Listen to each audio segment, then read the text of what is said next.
యేసుక్రీస్తు వారి పరిశుద్ధమైన పవిత్రమైన నామంలో కూడా వచ్చి మీ అందరికీ నా వందనాలు, శుభములండి. ఈరోజు మనం మాట్లాడుకున్న అంశం ఏంటంటే కీడును ఎలా జయించాలి. ఇది మనం మాట్లాడుకున్న అంశం. ఏంటి మన అంశం? కీడును ఎలా జయించాలి. ఎలా జయించాలి కీడును? చెప్పండి. కీడును ఎలా జయించాలి? ఎలా జయించాలి? ఉదాహరణకి ఎవరైనా మనకు కీడు చేశారనుకుందాం. కీడంటే మీ దృష్టిలో కీడంటే ఏంటి? మీది అన్యాయంగా ఎవరైనా తీసుకున్నారు, లేకపోతే మిమ్మల్ని అన్యాయంగా దూషించారు. అన్యాయంగా దూషించినప్పుడు మనం ఏమంటాం? నాకు కూడా సమయం వస్తుంది, ఆ రోజు చూపిస్తా, చూసుకుంటా, ఆ రోజు నాకు కూడా సమయం వస్తుంది, ఆ రోజు చూసుకుంటా అంటాం మనం. ఇలాంటి పదాలు సహజంగా లోకంలో వినిపిస్తాయి మనకు, చాలా సహజంగా. నాకు సమయం వస్తుంది, నేను చూసుకుంటా. ఏం చూసుకుంటావు? సమయం వచ్చినప్పుడు ఏం చూస్తాను చెప్పండి? పగ. ఏంటట? పగ తీర్చుకుంటా. ఆ పగ ఎలాంటిదంటే వాడు చచ్చిపోయినా నేను సంతోషిస్తా, అంతటి పగ సమయం వచ్చినప్పుడు. అంతే కదా? చాలా మంది అంటే ఇక లోకంలో ఏం మాట్లాడతారంటే, ఏదోటి కాకపోతుందా నీకు, లేకపోతే నన్ను అన్నావు కదా నువ్వు బాగుపడతావా, నువ్వు నాశనం అయిపోతావు. ఇవంతా లోకంలో ఉన్న మనుషులు మాట్లాడుకునే తీరు ఇదంతా. అయితే యేసుక్రీస్తు ప్రభువారిని ధరించుకున్నాం. ఇప్పుడు మనం ఏం చేసాం? ఈ బట్టలు ఏం చేసాం? ధరించుకున్న బట్టలు. ఇవి ఒకరోజు ఇప్పేస్తాం. ఎప్పుడు? చర్చ అయిపోగానే సాయంత్రం మళ్ళీ ఇంటికి వెళ్ళి ఈ బట్టలు మార్చేస్తాం. కానీ యేసుక్రీస్తు అలా మార్చే అవకాశం ఉందా? అలాంటి అవకాశం లేదు. ఇప్పుడు యేసుక్రీస్తు ప్రభువారిని ధరించిన మనం చేయాల్సిన పని ఏంటంటే, ఏం పని చేయాలి చెప్పండి? ఏం పని చేయాలి? పరిపూర్ణంగా యేసుక్రీస్తు అయితే ఎలాగైతే ప్రవర్తిస్తారో, పరిపూర్ణంగా యేసుక్రీస్తు ఎలా ప్రవర్తిస్తారో అలాగా మనం కూడా ప్రవర్తించాలి. ఎందుకంటే చాలాసార్లు చెప్పాను నేను, విషయం ఏంటి? బ్రతుకుతున్నది మనం కాదు, మనం ఎప్పుడో సమాధి అయిపోయాం. మనం ఇప్పుడు బ్రతుకుతున్నది ఎవరు? మరి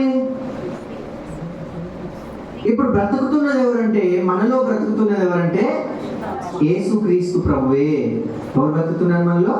యేసుక్రీస్తు ప్రభువే. పౌలు అన్నారు కదా, నేను క్రీస్తుతో కూడా సిలువ వేయబడి ఉన్నాను, ఇక మీదట జీవించున్నది నేను కాదు, నాలో క్రీస్తే జీవించుచున్నాడు అని పౌలు గారు అన్నారు. ఎలా జయించాలో తెలుసా? మనము ఒక మాట కూడా అనకుండా వాడు సిగ్గుపడాలి. ఇది ఎట్లా సహజం? ఎట్లా అవుతుంది చెప్పండి? వాడు మనల్ని తిట్టిండు, ఒక వ్యక్తి మనల్ని తిట్టాడు, కానీ ఆ వ్యక్తి మనల్ని తిట్టినందుకు సిగ్గుపడాలి. ఆ వ్యక్తి మనల్ని తిట్టినందుకు సిగ్గుపడాలంటే నువ్వు మళ్ళీ తిట్టాలా? కొట్టాలా? పగ తీర్చుకోవాలా? అవకాశం వచ్చినప్పుడు చిత్రవద చేయాలా? మరి ఏం చేయాలి?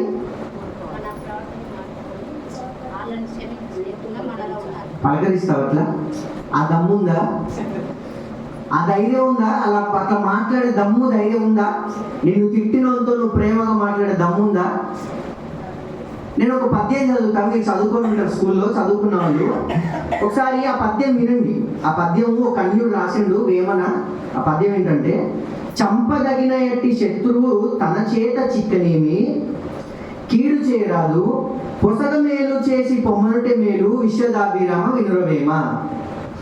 ఈ పద్యం అర్థం ఏంటంటే, ఒకవేళ ఎవరైనా నీకు కీడు చేసి నీ దృష్టిలో అతను శత్రువుగా ఉన్నాడు, ఎంతటి శత్రువు అంటే ఆడు దొరికితే నేను చంపేస్తా అనేంత శత్రువు నీ దృష్టిలో నీకు ఎదురుపడ్డా, నీకు అవకాశం వచ్చినా అతనికి కీడు చేయకుండా నువ్వు వదిలిపెట్టడమే అతను నువ్వు వేసే పెద్ద శిక్ష.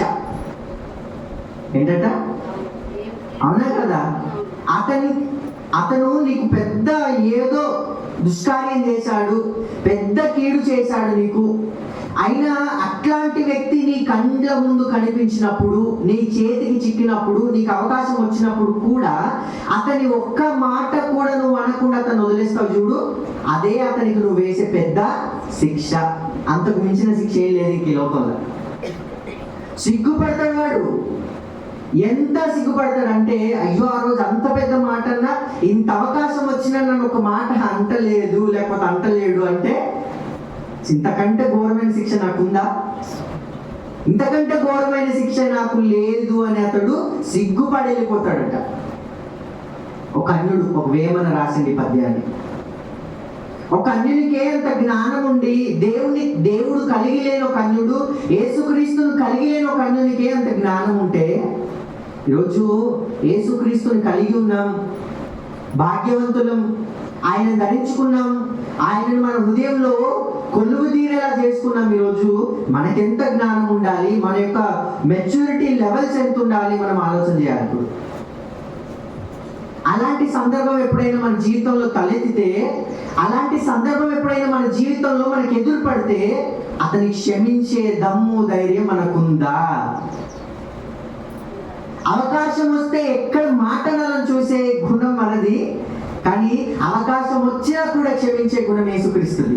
ఇప్పుడు నీలో జీవిస్తుంది నీవైతే నీకు అవకాశం వచ్చిన మాటనే సింపుల్గా, కానీ ఇప్పుడు నీలో జీవిస్తున్నది నీవు కాదు, ఇంకా నాలో జీవిస్తున్నది యేసుక్రీస్తు అని నువ్వు అనుకుంటే, అవకాశం వచ్చినా కూడా నువ్వు ఏం చేయొద్దు, మాట అనకూడదు. ఈవెన్ భర్త అయినా, పిల్లలైనా, రక్త సంబంధమైన, తోటి కోడలైనా, అత్త అయినా, కోడలైనా, ఎవరైనా.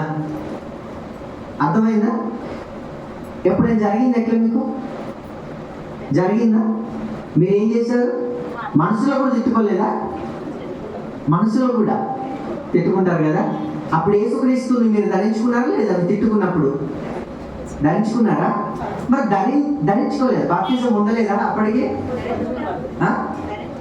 కొందరు పొందలేదు, కొందరు పొందారు. పొందినా కూడా తిట్టుకున్నారంటే అర్థం ఏంటంటే, యేసుక్రీస్తుని నేను ధరించుకున్నాను, మర్చిపోయావు. ఈరోజు గుర్తు చేస్తున్నాను, జ్ఞాపకం చేస్తున్నా మీకు. మనం యేసుక్రీస్తు ప్రభువుని ధరించుకున్నాం. మనం లోకస్తులం కాదు అనడానికి చాలాసార్లు చెప్పా కదా నేను, ఒకే ఊట నుంచి చేదుది తీపి ఊరదు. వస్తే చేదైన వస్తుంది, వస్తే తీపైన వస్తుంది. ఎప్పుడైనా చూసారా రెండు రావడం? ఏమైనా జరిగిందా? ఇక్కడ జరుగుతుంది మనకు. ఎలాగా? దీవిస్తాం, ఇంకా శపిస్తాం, తిడతాం, నేను దేవుని బిడ్డ అని చెప్పుకుంటాం. కాబట్టి మనం ఏం చేయగలగాలి చెప్పండి. ఒక ఆయన చూపిస్తాను నేను బైబిల్ గ్రంథంలో, ఎంతటి ఘనుడంటే ఆయన, అవకాశం వచ్చినా కూడా అతన్ని శిక్షించిన వాళ్ళు, అతన్ని దూషించిన వాళ్ళు, అతడు వద్దు అనుకున్న వాళ్ళే సిగ్గుపడి ఏడ్చేశారట. నాకు అనిపించింది అంతకు మించిన శిక్ష అలాగే లేదనిపించింది. ఇక అంతకు మించిన శిక్ష లేదు.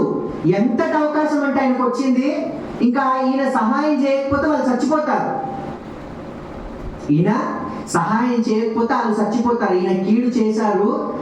ఈ కీడు ఎవరికైతే చేశారో ఆయన పాదాల దగ్గరికి మళ్ళీ దేవుడు అలానే రప్పించాడు. అలా అవకాశం వచ్చినా కూడా మీరెవర్రా? ఒకరోజు నాకు మీరు కీడు చేశారు, నన్ను చంపాలనుకున్నారు, ఇప్పుడు మీకు పెడతా అనుకుంటారా? అన్నం పెడతా అనుకుంటారా? మీరు వెళ్ళిపోండి అసలు ఇక్కడ నుంచి అని ఆ ఒక్క మాట ఆయన అనుంటే చచ్చిపోయేవారు వాళ్ళందరూ కూడా.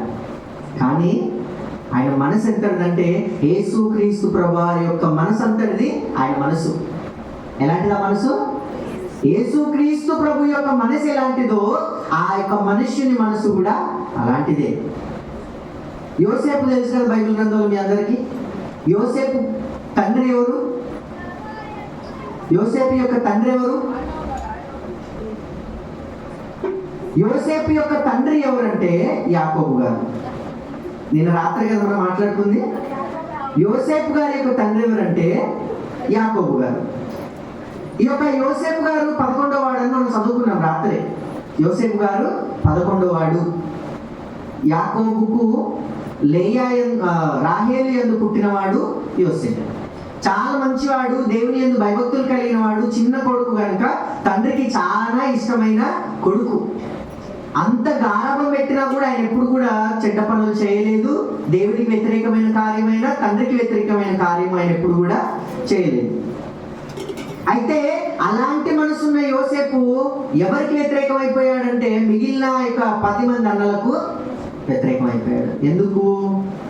ఎందుకు వ్యతిరేకం అయిపోయాడంటే ఈ 10 మంది గొర్రెల దగ్గరికి వెళ్ళి, గొర్రెలను గాయడానికి వెళ్ళి వాళ్ళు ఏం చేస్తున్నారు? గొర్రెలను చంపడము, వండుకొని తినడము, లేకపోతే కాల్చుకొని తినడము, లేకపోతే సంథింగ్ ఏదో చేస్తున్నారు వాళ్ళు. దేవునికి ఆయాసకరమైంది, తండ్రికి ఇష్టం లేని పనులు ఈ 10 మంది అన్నలు చేస్తున్నారు. గొర్రెల కాడికి వెళ్ళిన ఈ చిన్నవాడైన యోసేపు కూడా ఏం చేస్తున్నాడంటే తండ్రికి ఇష్టమైన కార్యాలు చేస్తున్నాడు. తప్పు చేస్తున్నారు మీరు అని వాళ్ళను గద్దించుంటాడు. చిన్నవాడైనా కూడా పెద్దోళ్ళు ఏం చేస్తారు? చిన్నోడు నువ్వు తప్పు చేస్తున్నావు అంటే ఏం చేస్తాడు పెద్దోడు? నీకేం తెలుసురా చిన్నోని, నువ్వు మాకు చెప్తావా? ఖచ్చితంగా అంటారు. ఈ యోసేపు తండ్రికి చెప్పేవాడేమో, డాడీ అన్నలందరూ ఇలా చేస్తున్నారు, గొర్రెల గాయనికి పోయినప్పుడు ఇట్లా చేస్తున్నారు అన్నప్పుడు అలా విని విని విని యోసేపు పట్ల విసుగు చెందారు ఈ 10 మంది అన్నదమ్ములందరూ కూడా. ఓ రోజు ప్లాన్ వేసుకున్నారు. ఏమేసుకున్నారంటే ఈ యోసేపు మనకు అడ్డంగా ఉన్నాడు, ఈయన మనం ఎట్లయినా ఈ అడ్డు తొలగించుకుందాం, వీడిని ఎట్లయినా చంపేద్దాం, వీడు మనకు వద్దు, ఇంకా వీడు ఉంటే మన ఆగడాలు సాగవు కాబట్టి వీడిని మనం ఏం చేద్దాం చంపేద్దాం, వాడిని చంపేద్దాం అన్నప్పుడు అందరూ కూడా ఒకే మాట మీద ఉన్నారు. యథావిధిగా రోజు వెళ్ళినట్లే గొర్రెల దగ్గరికి వెళ్ళినప్పుడు యోసేపుని ఏం చేశారంటే ఒక నీళ్లు లేని బావిలో పడేశారు. చిన్నోడు కదా, ఆలోచించండి ఆ పరిస్థితి ఎలా ఉంటుందో ఒక్కసారి ఊహించుకోండి. అంత చిన్నోడు, అన్నదమ్ములు అంటే ఎంత ఇష్టం ఉంటుంది, అంత ఇష్టం ఉన్న అన్నదమ్ములే ఏం చేశారట? చంపేశారు. చంపడానికి ప్రయత్నం చేశారు, బావిలో పడేశారు.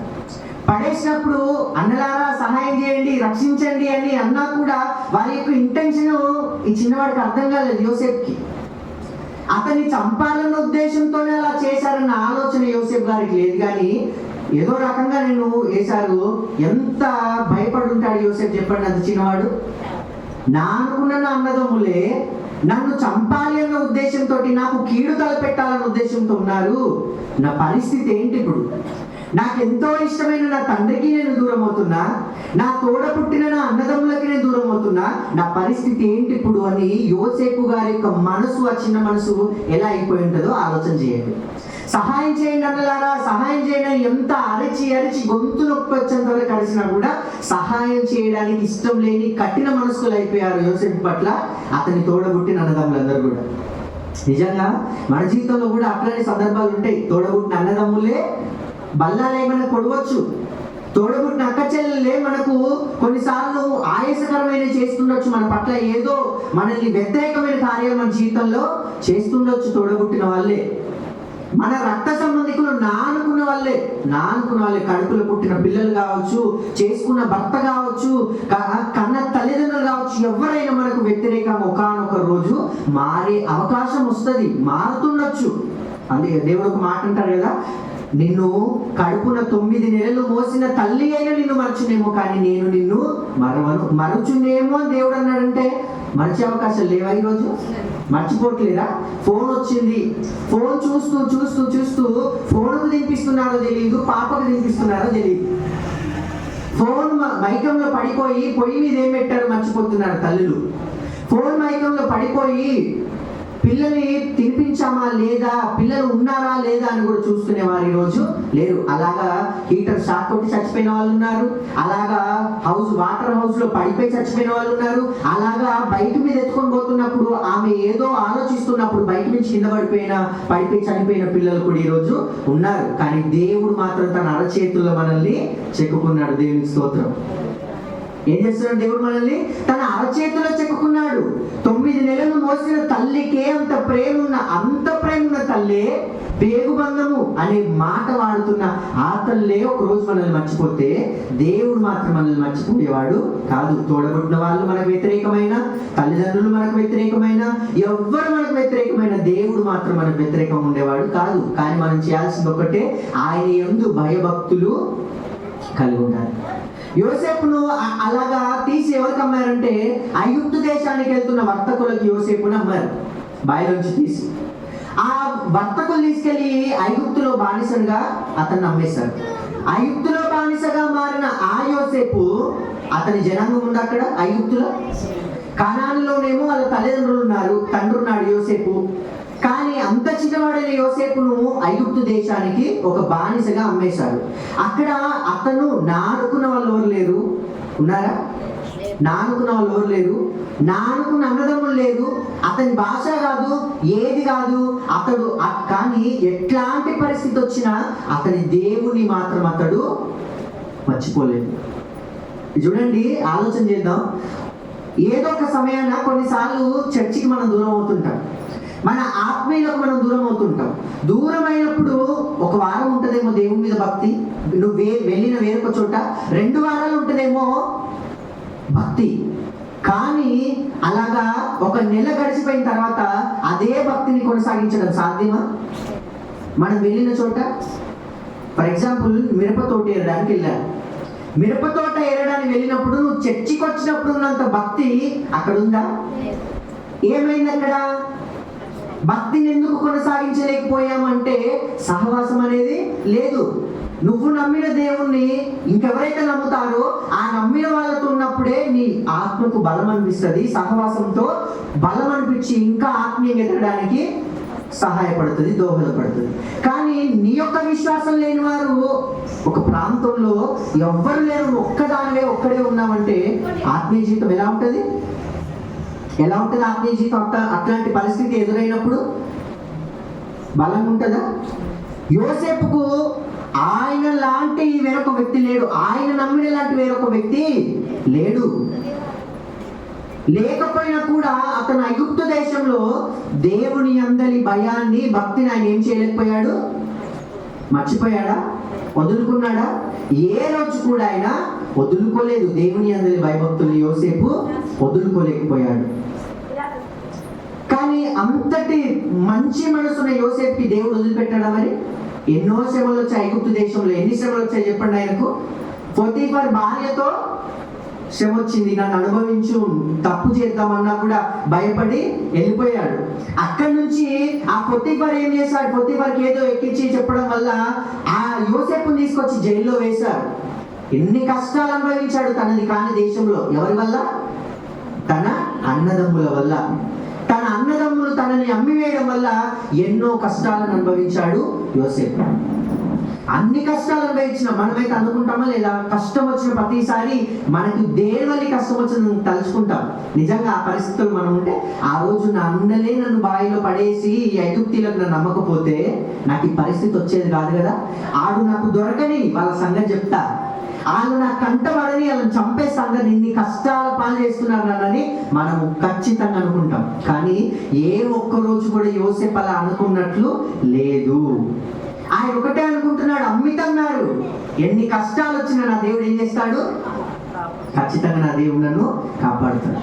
ఎన్ని కష్టాలు వచ్చినా నా దేవుడు నన్ను కాపాడుతాడన్న ఆలోచన యోసేపు గారిలో ఉంది కనుక ఏ ఒక్కరోజు కూడా తన అన్న తమ్ముళ్ళు ఆయన దూషించింది లేదు. నిజంగా అట్లాంటి పరిస్థితే మన జీవితంలో వస్తే మనం ఎంతలా దూషిస్తామో ఒకసారి ఆలోచించండి.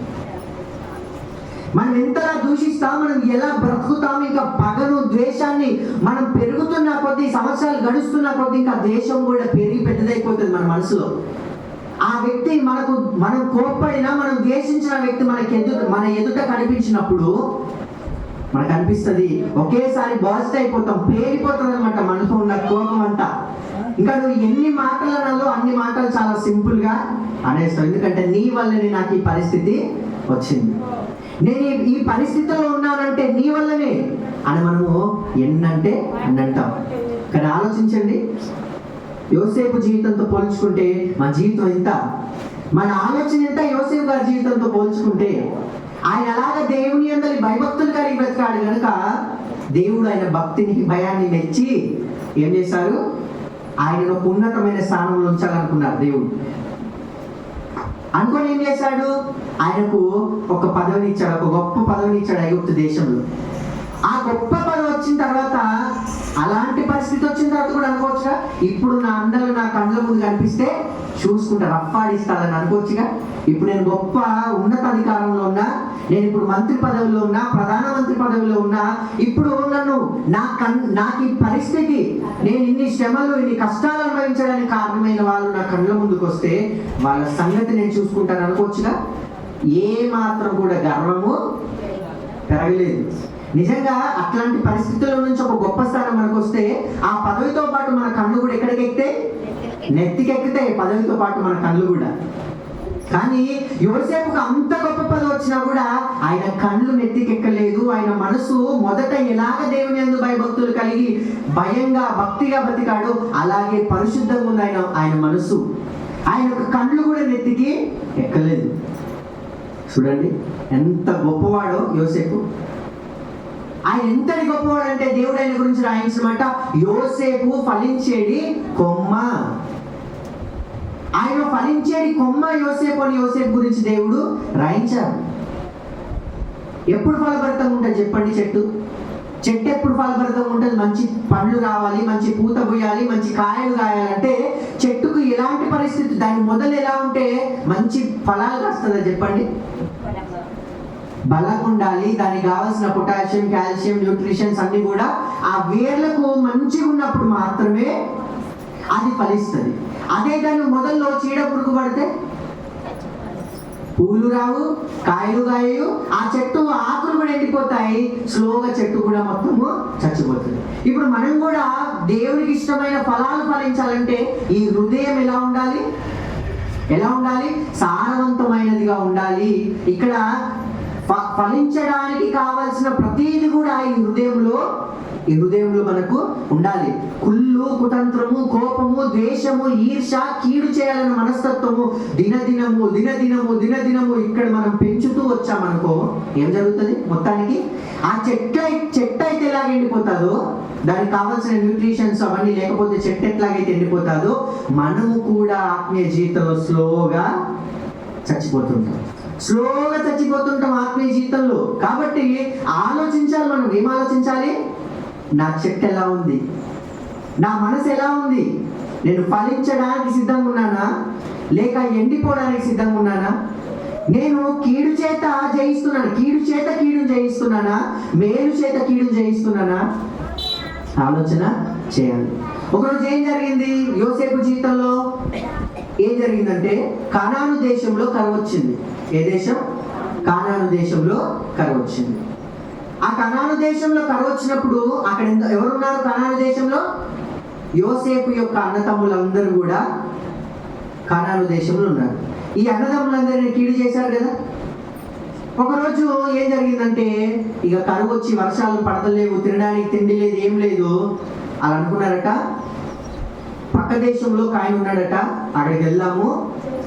అక్కడికి వెళ్ళి అక్కడ ఒక ఆయన ఉన్నాడు, ఆయన దగ్గరికి వెళ్ళి మనము అడుగుదాం బతకడానికి. ఎలాగా? ఏం బతకడానికి? ఇప్పుడు తినడానికి తిండి కావాలి కదా. తినడానికి తిండి కావాలి కాబట్టి మన దగ్గర లేదు. ఐగుప్తు దేశంలో ఒక ఆయన ధాన్యాన్ని పంచిపెడుతున్నాడట. ఆయన దగ్గరికి వెళ్దాము అని అనుకున్నారట. అలా కనుక్కొని ఈ యొక్క 10 మంది అన్నదమ్ములు, బెన్యామీను వెళ్ళలేదు, 10 మంది అన్నదమ్ములు అందరూ కూడా వెళ్ళారు. 10 మంది అన్నదమ్ములు వెళ్ళిన తర్వాత ఏం జరిగిందంటే దూరం నుంచి రాజు దగ్గర రాణిస్తారా? రానియరు. అక్కడ ఆపుతుండొచ్చు వీళ్ళని 10 మందిని. ఆ దూరం నుంచి అన్నదమ్ములు చూసి యోసేపు అనుకున్నాడు, ఈయన చిన్నప్పుడే యోసేపు నమ్మేశాడు. పెద్ద పెరుగుతుంటే రూపు లక్షణాలు మారిపోతాయి కదా, గడ్డం రావచ్చు, ఇంకా అందంగా తయారయ్యాడేమో యోసేపు. అతన్ని గుర్తుపట్టలేదు, ఎందుకంటే అక్కడ యోసేపు కాదు అతని పేరు సంథింగ్ ఏదో ఉంది. సో దూరం నుంచి అక్కడ ఈ అన్నదమ్ములను చూసి భావోద్వేగానికి గురయ్యాడు యోసేపు. ఎందుకు భావోద్వేగానికి గురయ్యాడు? రక్త సంబంధం కదా.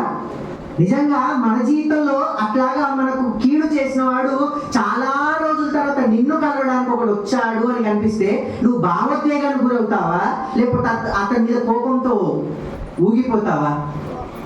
ఖచ్చితంగా. ఎందుకంటే నాకు కీడు చేసిన వాడు నా కాళ్ళ దగ్గరకు వస్తున్నాడు, ఇప్పుడు మన సంగతి చూసుకుంటాను. నాకు సమయం వచ్చింది.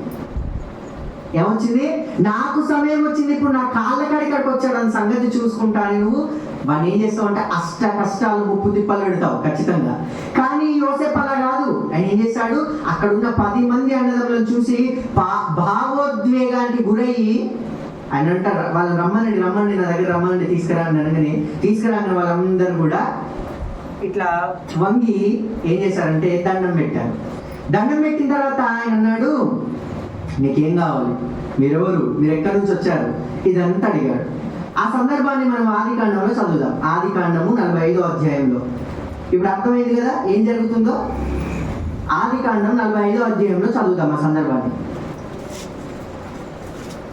ఆదికాండం 45వ అధ్యాయం మొదటి వచనం నుండి. అప్పుడు యోసేపు తన యొద్ద నిలిచి ఉన్న వారందరూ ఎదుట అప్పుడు యోసేపు తన యొద్ద నిలిచిన వారందరి ఎదుట తన్ను తాను అణుచుకున్న జాలట నా యొద్ద నుండి ప్రతి మనిషిని వెలుపలికి పంపివేయడని బిగ్గరగా చెప్పెను. యోసేపు తన సహోదరులకు తన్ను తాను తెలియజేసుకొనినప్పుడు ఎవరునూ అతని యొద్ద నిలిచి ఉండా లేదు. దేవునికి స్తోత్రం. ఆ భావోద్వేగానికి గురైన ఆయన ఏడుపు వస్తుంది. ఆయన వాళ్ళ అన్నదమ్ములు చూడగానే ఎప్పుడో చిన్నప్పుడు వదిలిపెట్టారు, మళ్ళీ ఇంత పెద్దోడైన తర్వాత కనిపించారు యోసేపుకి. అక్కడున్న మనుషులందరినీ తనను తాను తట్టుకోలేక అక్కడున్న మనుషులందరినీ లోపలికి పంపించేశాడు. ఎందుకంటే అధికారం ఉండగా మీరు అందరు లోపలికి వెళ్ళండి అని చెప్పగానే అందరు లోపలికి వెళ్ళిపోయారు. అక్కడ చుట్టుపక్కల ఉన్న వారందరూ కూడా అప్పుడు చెప్పుకున్నాడు తల్లిదండ్రులకి. ఏం చెప్పాడంటే, మీరు చిన్నప్పుడు ఐగుప్తీయులకు అమ్మేశారు కదా మీ తమ్ముడు యోసేపు, ఆ యోసేపుని నేనే అన్నప్పుడు అలా మొహం ఎక్కడ పెట్టుకున్నారో చూడండి. ఇక ఎక్కడ పెట్టుకుంటారు మొహాన్ని? అర్హత ఉందా? అడిగే అర్హత? ఎప్పుడో చంపేయాలనుకున్నారు యోసేపుని. చంపాలనుకున్న వారి పాదాల దగ్గరికి మరలా దేవుడు వారిని రప్పించాడు. ఏమర్థమవుతుంది ఇక్కడ మనకు? ఏమర్థమవుతుంది? ఓపిక కావాలి దేవుల్లో. ఎలాగా? నాకు కీడు కలిగించిన వాడికి నేను వెంటనే కీడు కలిగించాలి అని కాదు మనం అనుకోవాల్సింది. ఎలాగా? ఇంచే పద్యం చదివినాం కదా. ఏంటి ఆ పద్యం తాత్పర్యం ఏంటి? పద్యం యొక్క తాత్పర్యం, నీకు కీడు కలిగించిన వాడు నీ చేతికి చిక్కినా కూడా అతనికి ప్రతి కీడు కలిగించకుండా వానికి మేలు చేస్తావు చూడు, అదే వానికి నువ్వు వేసే పెద్ద శిక్ష. అదే నువ్వు వేసే పెద్ద శిక్ష. అంతకు మించిన శిక్ష వానికి ఇంకోటి లేదు. అలా వేసావా ఎప్పుడైనా? అలా శిక్ష వేసావా? నీకు కీడు కలిగించిన వాడికి ప్రతి కీడు చేయకుండా అతనికి మేలు చేసి వానికి శిక్ష అయ్యి. ఈ రోజు ఎవరితో కొట్లాడుతున్నావు, లేకపోతే పంచాయతీ పెట్టుకున్నావు. ఈరోజు పంచాయతీ పెట్టుకున్న ఆమెతో కానీ అతనితో కానీ రేపు ఉదయం లేవగానే అక్క ఏం కూర ఉండావని అడుగు ఒకసారి. ఎందుకు మాట్లాడుతుంది? నాకేం పని? నేనైతే మాట్లాడిన అసలే చచ్చిపోయేదాకా ఎప్పటి వరకు, ఈ కంఠంలో ఊపిరి ఉన్నంత వరకు నేనైతే మాట్లాడా. ఎందుకంటే మంచిది కాదు, ఉత్తి పుణ్యాన్ని నాతో గొడవకొచ్చింది. ఇప్పుడు యోసేపు జీవితంలో ఉత్తి పుణ్యాన్ని జరగలే. ఏదైనా తప్పు చేశాడా యోసేపు గారు? ఏ తప్పు చేయలేదు. అన్యాయంగా యోసేపు గారిని ఏం చేశారు? చంపాలనుకున్నారు, అన్యాయంగా చంపాలనుకున్నారు యోసేపు గారిని. అయినా కూడా నాకు అవకాశం వచ్చింది, నేను చూసుకుంటాను సంగతి అని యోసేపు ఎప్పుడు కూడా అనుకోలేదు. ఏం చేశాడు తెలుసా? ఆయన ఏం చేశాడు? అన్నలందరికీ నేనే మీ తమ్ముడిని అని చెప్పగానే వాళ్ళందరూ ఏడుస్తూ బాధపడుతూ, అయ్యో అంత పెద్ద తప్పు చేసాం మేము ఆ రోజు, అయినా మాకు మొహం ఉందా నేను అడగడానికి అన్నప్పుడు, అన్నలారా మీరేం బాధపడకండి, ఈ మాట అనడానికి దమ్ము ఉండాలనిపిస్తుంది నాకు కీడు చేసిన వాళ్ళకి వాళ్ళ దగ్గరికి నువ్వేం బాధపడకు, నాకు కీడు చేసిన వాళ్ళే అని ఎవరైనా అన్నోళ్ళు ఉన్నారా? చేసిన వాళ్ళే ఇప్పటికైనా బాగుండు అని అనేవాళ్ళు ఉన్నారా? నాకు కీడు చేసావు, నేను ఎంత బాధపడ్డానో అంత బాధపడ్డాకనే మనం మాట్లాడుకుందాం. ఇది కదా మనం ఆలోచించేది. నేను ఎంత బాధపడ్డానో నువ్వు కీడు చేసినప్పుడు అంత బాధపడు నువ్వు, ఆ తర్వాత ఏం మాట్లాడుకుందాం, అప్పటి వరకు ఖబర్దార్ అంటాం మనం. అర్థమైందా? అది కాదు మనకు కావాల్సింది. ఏం కావాలి? సాత్వికమైన మనసు కావాలి, సున్నితమైన మనసు కావాలి, కీడును ఓర్చుకునే మనసు కావాలి. అన్యాయంగా నేను ఒకడు దూషించినప్పుడు వాడికి అన్యాయంగా దూషించినప్పుడు ఒక మాట కూడా ఎదురు మాట్లాడకుండా ఉండే మనసు కావాలి. అంటారు కదా చాలా మంది సంఘంలో, అన్యాయంగా తిడుతుండే గారు నన్ను, అన్యాయంగా అంటుండే గారు నన్ను, అన్యాయంగా అంటుండే గారు నన్ను అంటారు. దీని అర్థం ఏంటి? అన్యాయంగా అనుభవిస్తున్నావు అంటే క్రీస్తేసునందు సద్భక్తితో బ్రతకను ఉద్దేశించిన వారందరూ కూడా ఏం చేస్తారట? శ్రమను అనుభవిస్తారు అని ఉంది. ఇప్పుడు అన్యాయంగా ఒక నేను ఒక మాట అంటున్నాడంటే నువ్వు గుర్తుంచుకోవాల్సింది ఏంటి?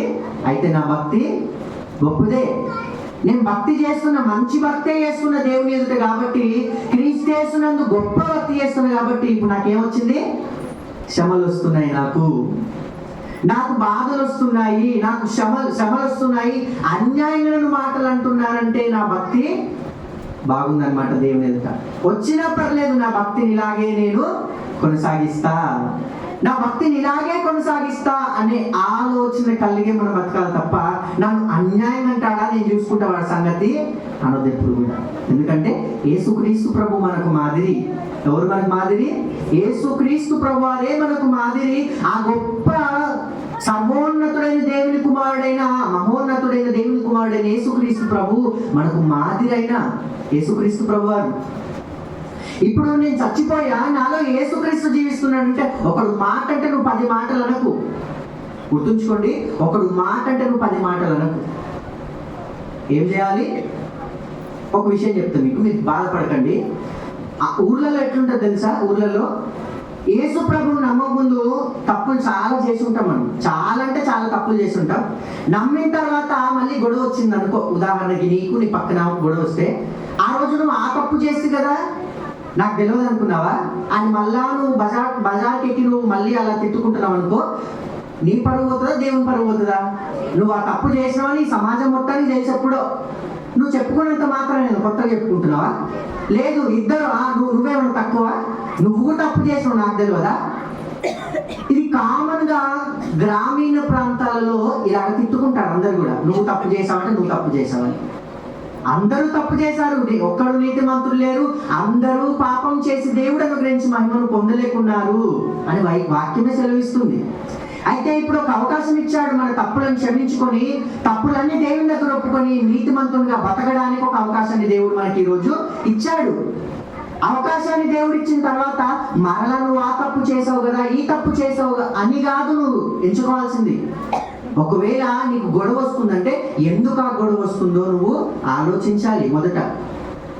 అలాగా ఆలోచించకుండా నువ్వు ఇష్టం వచ్చినట్లు మనం మాటలు మాట్లాడుతున్నామంటే మనము ఎవరికి లోబడతలేమని అర్థం? దేవునికి లోబడతలేము అని అర్థం. ఆమె నన్ను కీడు చేయాలి, లేకపోతే మాటలు అంటుంది అంటే నువ్వు కూడా ప్రతి కీడు లేకపోతే ప్రతి మాట నువ్వు అనాలి అనుకుంటున్నావు. అనంతవరకు నీ మనసు నెమ్మదైతే లేదంటే నువ్వు యేసుక్రీస్తు ప్రభువారిని ధరించుకోలేదు అని అర్థం. నా నోరు ఆగట్లేదయ్య గారు, నేను నా నోరును అదుపులో ఉంచుకోలేకపోతున్నాయి గారు అంటే ఎందుకు ఉంచుకోలేకపోతున్నావు? అదుపులో ఎందుకు ఉంచుకోలేకపోతున్నావు అంటే నేనే నాలో యేసు ప్రభు లేడు, నన్నంటే నేను ఊరుకుంటానా? నన్నంటే నేను ఊరుకుంటాను, అన్యాయం అంటే ఎందుకు ఊరుకుంటా అని ఆలోచన ఉన్నాం మనం. ఈరోజు నన్ను అంటే నువ్వు కాదని గుర్తుంచుకో. చెప్తున్నా, నేను బల్ల బుద్ధి చెప్తున్నా. బాప్టిజం పొందిన మనందరం కూడా నన్ను అంటేనే నేను కాదు. ఉదాహరణకి నువ్వు నన్ను తిడుతున్నావు అంటే ఎవరు తిడుతున్నట్టు? నాలో ఉన్న యేసుక్రీస్తును తిడుతున్నట్టు. నేను తిడుతున్నా అంటే నిన్ను కాదు నేను తిట్టేది, నీలో ఉన్న యేసుక్రీస్తునే తిడుతున్నట్టు. ఇప్పుడు దెబ్బలు ఎవరికి తాకుతాయి? యేసుక్రీస్తుకి. నీ తిట్లు ఎవరికి తాకుతాయి? యేసుక్రీస్తుకు తాకుతున్నాయి, నీకు కాదు. ఇప్పుడు ఏం చేస్తాడు యేసుక్రీస్తు వారు? దేవుని దగ్గర జ్ఞాపం చేసి అలా నోళ్ళని మోయిస్తాడు. నన్ను తిడుతున్నాడు ఎందుకు అంటున్నావు? నిన్ను కాదు తిట్టేది, నీలో ఉన్న యేసుక్రీస్తు ఆయన అనేది. జ్ఞాపకం ఉందా? జ్ఞాపకం చేసుకుంటున్నారు ఈ మాటలన్నీ. ఒక మాట చదువుదాం. రోమీల రాస పత్రిక 12వ అధ్యాయము. రోమీల రాస పత్రిక 12వ అధ్యాయము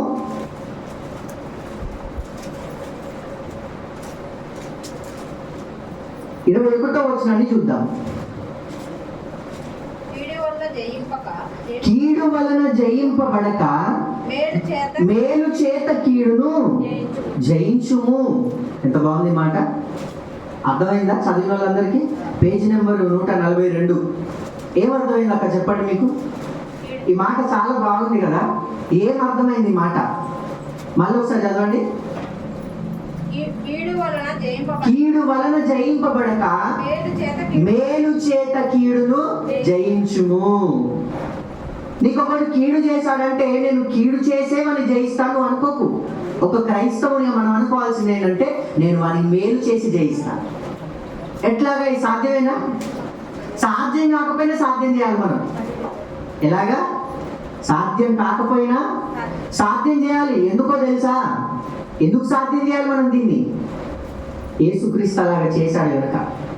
అనేకులు వచ్చి యేసుక్రీస్తు ప్రభువారి గడ్డం పట్టుకొని గుంజినా, మొహం మీద కాండ్రకించి ఊడ్చినా, మొహం మీద బట్టేసి వీపులో పిడిగుద్దులు గుద్ది నేను ఎవడు గుద్దాడో చెప్పు అన్నా, ఎన్ని మాటలు అన్నా కూడా, శిలువ మీద వేసి అంత పెద్ద పెద్ద మేకులు ఆయన పొడిచినా కూడా ఆయన అన్నమాట ఒకటే, కీడు చేశాడా? ఆయన అనుకుంటారా? ఆయన అన్నాడు, నేను ఇప్పుడు నా తండ్రికి ఆజ్ఞ ప్రార్థన చేస్తే పరలోకం నుంచి సేనలు వచ్చి మీ అందరినీ ఖతం చేస్తా ఇక్కడ, కానీ నేను నా తండ్రికి ప్రార్థన చేయలే. ఎందుకో తెలుసా? నేను కీడు చేత కీడును జయించా. ఎలా జయిస్తా? మేలు చేత కీడును జయిస్తా. ఇప్పుడు యేసుప్రభువు వారు అదేగా చేసింది. ఆయనకు కీడు చేసిన వాళ్ళందరికీ ఆయన ఏం చేసిండు? ఎట్లాగా మేలు చేసిండు? తండ్రి వీరేం చేస్తున్నారో వీరు ఎరగరు కనుక వీరిని క్షమించు దేవా అన్నాడు. అది మేలా కాదా? ఇప్పుడు ప్రార్థన చేయని తిట్టిన వాళ్ళ కోసం ఏం చేస్తాం తెలుసా? నాయన నన్ను తిట్టిన వాళ్ళకి ఏదో ఒకటి చేసేయి. నన్ను తిట్టిన వాళ్ళు ఏదైనా అయిపోవాలి, అన్యాయం అయిపోవాలి. దేవా నన్ను అన్యాయంగా తిట్టారు, నీకు తెలుసు, వాళ్ళని ఏదో ఒకటి చేసేయి నన్ను తిట్టిన వాళ్ళని. ఈవెన్ భర్తల కోసం కూడా అట్లా చేస్తారు కదా ప్రార్థన. చాలా మంది అట్లా చేస్తారు. భర్త ఉదాహరణకి ఒక దెబ్బ కొట్టిండో ఒక మాట అన్నాడు అనుకో, ఖచ్చితంగా అట్లాగే చేస్తారు. నన్ను కొట్టినోడు నాశనం చేసే దేవా. ఇది కాదు కావాల్సింది. ఒకవేళ నీకు నీ భర్త అయినా ఎవరైనా కీడు చేస్తే ప్రార్థన చేయి దేవుని కాడ. ఏమని? నాయన నా భర్తను మార్చు దేవా. నీ కుమారుడైన యేసుక్రీస్తు ప్రభువాన్ని నేను హింసించినప్పుడు నా కోసం నీ కుమారుడు ప్రార్థన చేశాడు కదా. నీ కుమారుడైన యేసుక్రీస్తు ప్రభువారు నన్ను క్షమించమని మీకు ప్రార్థన చేశాడు కదా. ఇప్పుడు నేను కూడా ప్రార్థన చేస్తున్నా, నా భర్తను క్షమించు, నా భర్తను మన్నించు, నా భర్తను మార్చు. ఇట్లాగా నీ భర్త ఒక మాట అన్నప్పుడు నువ్వు ఇంకొక మాట ఎదురు మాట్లాడలేదనుకో, వాదం పెద్దగా అవుతుందా? పెద్ద కాదు వాదం. ఇంకా చాలాసార్లు చెప్పా, మీకు ఏం చెప్పా అంటే అలా వద్దు. నీ భర్తకు లోబడితేనే నువ్వు దేవునికి లోబడినట్లే. నీ భర్తకు నువ్వు ఎదురు మాట్లాడుతున్నావు అంటే ఖచ్చితంగా నువ్వు దేవునికి ఎదురు మాట్లాడుతున్నట్లే. జ్ఞాపకం చేసుకో. అర్థమైందా? ప్రార్థన విషయం వద్దంటుండే కాదు, మరి రావద్దా అంటే రావాలి ఖచ్చితంగా. నువ్వు తప్పు చేస్తున్నప్పుడు, నువ్వు తప్పు చేసి కూడా నీ భర్తకు ఎదురు మాట్లాడితే అది తప్పు. కానీ నువ్వు మందిరానికి వస్తున్నప్పుడు వద్దన్నప్పుడు నా భర్త వద్దన్నాడు కదా, నా భర్త మాటకు లోబడతా అంటే నీకే నష్టం. ఇక్కడికి వచ్చి నువ్వు శక్తి పొందుకొని నీ భర్త కోసం నువ్వు ప్రార్థన చేయు. దానియేలు ఏం చేశాడు? సింహాల బోన్లో పిల్లులను దువ్వినట్లుగా సింహాలనైనా దువ్వుంటాడు. ఎందుకు? ప్రార్థన శక్తి అలాంటిది. దేవుని యందలి భయభక్తులు కలిగిన దానియేలు అలాగే చేశాడు. దేవుని యందలి భయభక్తులు కలిగిన యోసేపు కూడా ఏం చేశాడు? తన అన్నలు కీడు చేసినా కూడా తన అన్నలకు కీడు చేయకుండా మేలు చేశాడు. ఆయన అన్నమాట ఏంటో తెలుసా? ఆదికాండం తీయండి ఒకసారి మళ్ళీ, 40వ అధ్యాయం. ఆదికాండం 45వ అధ్యాయం, 45వ అధ్యాయము 5వ వచనం చూడండి. చాలా చక్కటి మాట చెప్పాడు యోసేపు గారు. ఆదికాండము 45వ అధ్యాయం 5వ వచనం. అయినను నేను ఇక్కడికి వచ్చినట్లు మీరు నన్ను అమ్మివేసినందుకు దుఃఖపడకుడి, అది మీకు సంతాపము పుట్టింపనీయకుడి. ప్రాణరక్షణ కొరకు దేవుడు మీకు ముందుగా నన్ను. ఎంత గొప్ప మాట! ఎందుకు గొప్ప మాట అంటున్నారు తెలుసా? ఇది కీడు చేసినా కూడా కీడును కూడా సమర్థిస్తున్నాడు యోసేపు గారు. ఏడుస్తున్నారు, అన్నలందరూ కూడా బాధపడుతున్నారు. అయ్యో తమ్ముడా, ఉత్తిగా అన్యాయంగా నిన్ను బావిలో పడేసి ఐగుప్తులకు అమ్మేస్తాం కదా, మమ్మల్ని క్షమిస్తావా తమ్ముడా అని వాళ్ళు అడిగినప్పుడు, అన్నలారా మీరేం బాధపడకండి, మీరు అనుకుంటే కాలేదులే అది. ఒకవేళ ఆ రోజు మీరు నన్ను ఐగుప్తులకు అమ్మకపోతే ఈరోజు మీకు ఆహారం దొరికేదా? మీతో పాటు నాకు ఆహారం దొరికేదా? దొరకకపోయేది. ఈ రోజు ఇట్లాంటి పరిస్థితి వస్తుందని తెలిసే, ఇలాగ కరువు వస్తుందని తెలిసే ఆ రోజు దేవుడు నన్ను ఐగుప్తుకి తీసుకొచ్చాడు. ప్రాణరక్షణ కొరకు. ఎవరి ప్రాణరక్షణ కొరకు? నీ ప్రాణరక్షణ కొరకు. ఇశ్రాయేలీల ప్రాణరక్షణ కొరకు, నా ప్రాణరక్షణ కొరకు దేవుడు మీకంటే ముందుగా నన్ను ఇక్కడికి పంపించి ఒక ఉన్నత స్థానంలో ఉంచాడు మన ప్రాణాలు రక్షించడానికని. నిజంగా ఎంత గొప్ప మాట. ప్రతి కీడును కూడా ఇలాగా మనం ఆలోచిస్తే మన హృదయంలో దేశం మొలకెత్తుతుందా? దేశం మొలకెత్తది. ప్రతి కీడును కూడా ఇట్లా మనం ఆలోచించాల్సింది ఏంటంటే ఏం చేయాలి? పిల్లలు మాట్లాడొద్దు, ఏం చేయాలి? కీడు నీకు ఎవరైనా చేసినప్పుడు మేలు చేత కీడును మనము జయించగలగాలి. అట్లాగా మనం జయించినప్పుడు మాత్రమే ఏం చేయగలుగుతాం?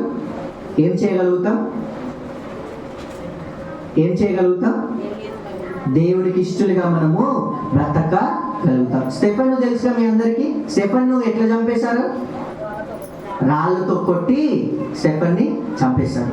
అట్లా రాళ్లతో కొడుతున్నప్పుడు మీరు అన్యాయస్తులారా, నన్ను అలా కొడుతున్నారు, నేను ఏం తప్పు చేసింది అన్నాడా స్టెఫెను? ఏమన్నాడు? తండ్రి వీళ్ళని క్షమించు అన్నాడు. యేసు ప్రభువా వీళ్ళని క్షమించు అన్నాడు. నిన్ను ఒకడు కొడుతున్నప్పుడు క్షమించు అంటావా? నన్నే కొడతావారా అని అంటావు. కానీ ఆ రోజు స్టెఫెను రాళ్లతో కొడుతుంటే యేసు ప్రభువా వీళ్ళని క్షమించు అని అడిగాడు ప్రభువుని. ఆ మాట, ఆ క్షమించమని అడిగిన మాట మనకు గొప్ప దైవజనుడు తీసుకొచ్చింది. ఎవరా దైవజనుడు? అపోస్తలుడైన పౌలు గారు. ఆ రోజు పౌలు అన్నాడు, ఇతని రక్తం మీ మీదికి రాదు, నా మీదకి వస్తుంది. ఇతని మీరందరూ కొట్టినా కూడా ఆ దోషం మొత్తం నా మీదకి వస్తుంది, కొట్టండి, చంపండి అన్నాడు పౌలు గారు కూడా. అలాంటి పౌలు గారే ఇతని ప్రార్థనకు ఏమైపోయాడు? కరిగిపోయి ప్రభు పరిచర్య చేయడానికి వచ్చాడు.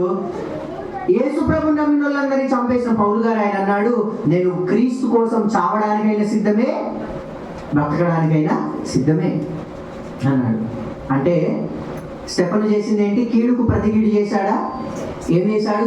మేలు చేత కీడును జయించాడు. ఈరోజు మనందరం కూడా చేయాల్సింది అదే. మేలు చేత కీడును జయించాలి తప్ప కీడు చేత మేలుని చేయలేం. కీడు చేత ప్రతి కీడే. నువ్వు ఒక మాట అంటావు, ఇంకొక మాట అంటావు. నీకు కీడు చేస్తావు, నువ్వు కీడు చేస్తావు అనుకో, నీ మీద మంచి ఒపీనియన్ వస్తుందా? అదే నీకు కీడు చేస్తావు, నువ్వు మంచి చేయి, నువ్వు మేలు చేయి, ఏమొస్తుంది? మంచి పేరు వస్తుంది ఖచ్చితంగా. నువ్వు మాట్లాడిపోయిన నీతోటి వాళ్ళు మాట్లాడతారు. కాబట్టి ఈ మాటలన్నీ జ్ఞాపకం చేసుకొని మన మేలు చేత కీడు జయించే వారిగా మనందరం కూడా ఉందాం.